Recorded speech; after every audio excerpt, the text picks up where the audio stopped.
So I finally read Conversations with Friends by Sally Rooney recently, and this book is full of drama, but actually it had me mostly thinking about two different types of intelligence.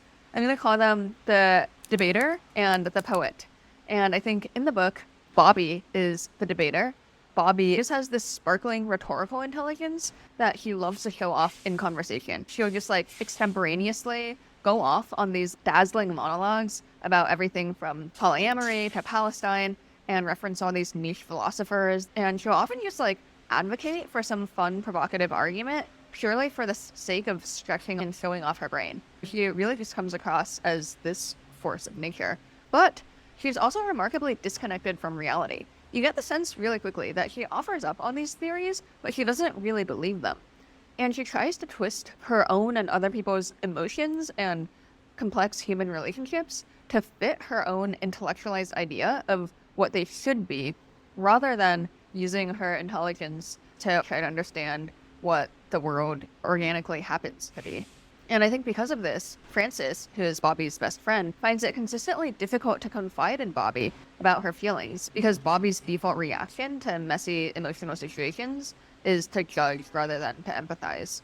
Now, Frances, on the other hand, is a poet, literally. She tends to stay pretty quiet in conversation, but she writes brilliantly. She produces these award-winning poems just by, quote, typing on my computer, hitting the enter key whenever I felt like it, end quote. Meanwhile, Bobby cannot write to save her life. Frances's form of intelligence is one that recognizes and synthesizes contradictory parts of reality. As a poet, she doesn't necessarily label or judge things so quickly. She primarily captures and describes the world and her reactions to it. So at the start of the book, Frances is clearly insecure about her own intelligence and looks relative to Bobby's.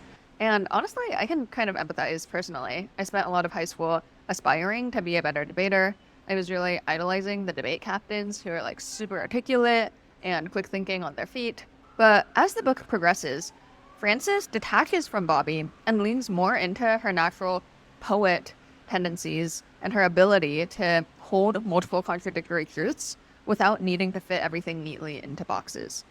She leans into her bisexuality. She sleeps with a man for the first time, and not only that, this man she sleeps with is married and loves his wife, and she falls in love with him. At the same time, he also loves her, and Frances learns to accept that love is not actually black and white. This man can love both Frances and his wife. Frances can love and sleep with both him and Bobby, and she can love and want to sleep with Bobby without wanting to be in a relationship. Sure, Bobby delivers a brilliant monologue on polyamory that leaves the friend group speechless and in awe of her, but Frances is the one who's experientially untangling the complexities of love.